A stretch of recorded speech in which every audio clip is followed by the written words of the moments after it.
Establish చేస్తున్నారు. So ఇంకొంతమంది ఏమో రాస్తున్నారు, తెలుగుదేశం వాళ్ళే 7 చోట్ల కొన్నాడు 8 చోట్ల కొన్నాడు అని రాస్తున్నారు. అంటే అది సాధ్యం, పాజిబులా? అంతమంది దగ్గర డ్రైవ్ చేయగలరా అన్నది ఇంకో డౌట్. ఇక్కడ కూడా ఇప్పుడు మొన్నొచ్చిన ఎల్బీ నగర్ సవేరా వైన్ మార్ట్లో కొన్నది కూడా 2 బీర్లు 2 అదేంటి రమ్ము, తర్వాత 2 జిన్ను చిన్నవి, అంటే కాక్టైల్. ఖచ్చితంగా అవన్నీ ఒకసారిగా తాగితే మాత్రం తనకి డ్రైవింగ్ ఖచ్చితంగా ఇబ్బంది అవుతుంది. 2 వీలర్, కార్ అయినా కొద్దిగా ఓకే, కానీ ఇబ్బంది. మళ్ళీ ఇంకో ఏలూరులో కొన్నాడు, మళ్ళీ మధ్యలో కోదాడలో కొన్నాడు అనే వార్త కూడా వస్తుంది. అయితే కోదాడికి సంబంధించి సీసీటీవీ ఫుటేజ్ అయితే బయటికి రాలేదు, కానీ వీటిలో అయితే వచ్చింది. అంటే అసలు ఇంత తాగి మనిషి డ్రైవ్ చేస్తాడనేది ఒక డౌటు. తర్వాత ఇతను పడిన పద్ధతులు చూస్తే అసలు ఏమీ లేదు, అక్కడ ఏమి కొట్టుకోవడం లేదు, ఏమీ లేదు, సడన్గా పడినట్టుగా తెలుస్తుంది. దీన్ని ఇప్పుడు కొంతమంది మన క్రిస్టియన్ సోదరులు వీళ్ళు ఏం చెప్తున్నారంటే, ఇదొక కావాలనే యాక్సిడెంట్లు చేయడం, ఇక్కడ టోల్గేట్ల దగ్గర కెమెరాలు ఉన్న చోటే యాక్సిడెంట్లు కనపడడం అనేది కొంత ఇబ్బందిగా ఉంది. అట్లాగే టైం లైన్లు అన్నిట్లో మ్యాచ్ కావట్లేదు.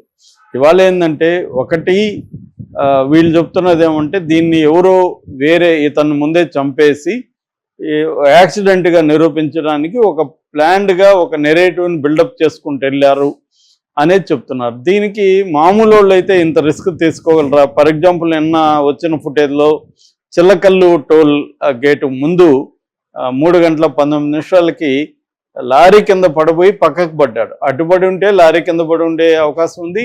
బస్సు స్పీడ్గా వస్తుంది వెనక నుంచి, సడన్గా రైట్కి తిప్పాడు బస్సు డ్రైవరు, లేకపోతే అది కూడా ఇతని పైకి వచ్చుండేది. సో అదైతే హైలీ రిస్కే. ఎవరైనా అలా పడతారా? రిస్క్ తీసుకొని చనిపోవడానికి రిస్క్ తీసుకొని అలా పడతారా? యాక్సిడెంట్ అంటే తెలియదు కాబట్టి జరుగుండొచ్చు, కానీ ఒక ప్లాన్డ్ యాక్సిడెంట్ అలా పడతారు. మామూలుగా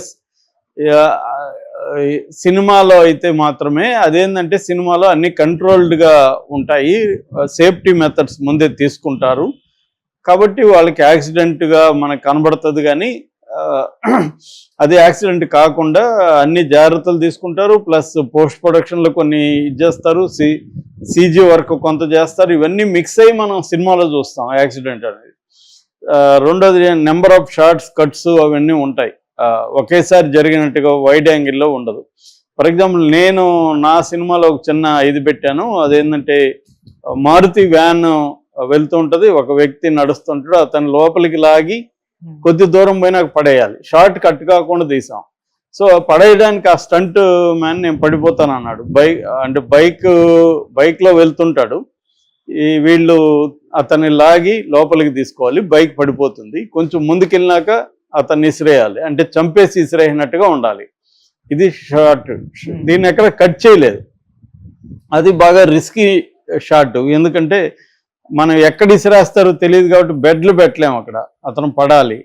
సో అతను పడినప్పుడు ఏదైనా హెడ్కి ఏదైనా ఇంజూరీ అయితే ప్రాబ్లం. అందువల్ల కొంత కాళ్ళకి కూడా లోపల ఇవన్నీ కట్టి అవన్నీ చేసి అతనికి ఇది చేసాం, హెల్మెట్ పెట్టుకొని ఇవన్నీ చేసాం అనమాట. అంటే మ్యాక్సిమం స్టంట్ మాస్టర్ జాగ్రత్తలు తీసుకొని చేశాడు.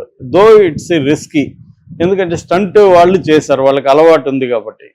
సో అలాగా ఏమన్నా ఇక్కడ కూడా ముందుగా సేఫ్టీగా వీళ్ళు పెట్టుకొని స్టంట్స్ చేశారా అనేది ఇప్పుడు డౌట్. కాకపోతే వెనక బస్సు వస్తుంది, ఇవన్నీ వాళ్ళు ఊహించి చేసినట్టుగా అయితే సీన్ లేదు. మనకు ఆ సీన్ చూస్తే, అంటే నేను ఒక సినిమా రంగంలో పనిచేసి స్టంట్స్ అంతా నేను కూడా వీరప్పన్లో కూడా చాలా రిస్కీ స్టంట్స్కి నేను చూశాను. చూసినప్పుడు అది నాకైతే స్టంట్ మ్యాన్ చేసినట్టుగా అయితే అనిపించలేదు.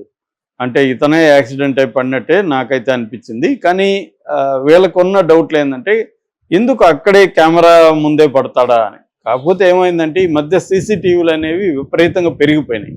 సీసీటీవీ లేకుండా అసలు ఎక్కడ స్పేస్లో ఉండట్లేదు, ఏదో వెరీ రేర్ ఇది తప్ప మ్యాక్సిమం సీసీటీవీలు పెడుతున్నారు. ఇప్పుడు హైదరాబాదు వరల్డ్లోనే హైయెస్ట్ సీసీటీవీలు ఉన్న సిటీ.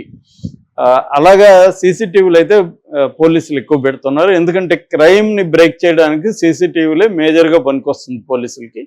అందుకని ప్రైవేట్ ప్రాపర్టీస్లో కూడా సీసీటీవీలు కంపల్సరీ, అపార్ట్మెంట్లో కూడా సీసీటీవీలు పెట్టాలనేది వాళ్ళు వచ్చి ప్రచారం చేస్తున్నారు, పెట్టిస్తున్నారు. ప్రైవేట్ ఆఫీసులో కంపల్సరీ పెడుతున్నారు. సో అందువల్ల సీసీటీవీలు ఎక్కువ ఉన్నాయి కాబట్టి ఇతను పడిన చోట కనబడుతుంది. రెండోది బ్రాందీ షాపుల్లో కంపల్సరీ సీసీటీవీలు అనేవి పెడుతున్నారు. సో ఇతను కొన్నప్పుడు అక్కడ ఉన్నాయి. ఇతను కొనినది 2 ఉన్నాయి, పడింది కూడా 2 విజువల్స్ ఉన్నాయి. ఒకటేమో నిన్నొచ్చిన ఇది రిస్క్. ఇది అంతకు ముందు ఇదేమో కేసరా టోల్ ప్లేస్ దగ్గర అది స్తంభానికి గుద్దుకున్నట్టుగా ఉంది. అది క్లోజప్ షాట్ లేదు, లాంగ్ షాట్ ఉంది. అక్కడ చూసిన వాళ్ళు ఎవరు కూడా ఛానల్తో మాట్లాడించలేదు. ఆ షాప్ ఒకటి ఉంది, ముస్లిం అతను షాప్ ఉంది, సమ్ డీటెయిల్ ఇవే సెల్ ఫోన్స్ అవి. అతనేమో నేను ఆ రోజు మూసేస్తున్నాను, చూడలేదు, తర్వాత నేను టీవీలో చూశానని అతను చెప్తున్నాడు. కాబట్టి ఏంటంటే ఇది ఐ విట్నెస్లతో కొంత అయిపోయినాక మాట్లాడించిన సందర్భాలు ఉన్నాయి. కేసరా టోల్ ప్లాజా దగ్గర తర్వాత పడినాక వెళ్ళి మాట్లాడించారు, అతను వెళ్ళిపోయాడని చెప్తున్నారు. సో ఇక్కడ ఏంటంటే డౌట్లు ఎందుకు వస్తున్నాయంటే, ఒకటి కెమెరాలో చోటే పడతాడా అనేది ఒకటి, 2 ఇంత మందు తీసుకొని వెళ్ళి తాగితే అతను ఇది ఉంటాడా, అతనికి అంత తాగాలనిపిస్తే ఆడనో కాసేపు కూర్చొని తాగేవాడు కదా, తాగుతూ బండి ఎందుకు డ్రైవ్ చేస్తాడు అనేది లాజిక్. కానీ ఈ లాజిక్లో ప్రాబ్లం ఉంది. చాలామంది తాగుతూ డ్రైవ్ చేసేవాళ్ళని నేను పర్సనల్గా చూశాను, చాలా విన్నాము. తాగుతూ డ్రైవ్ చేయడం అనే కొంతమంది కావాలనే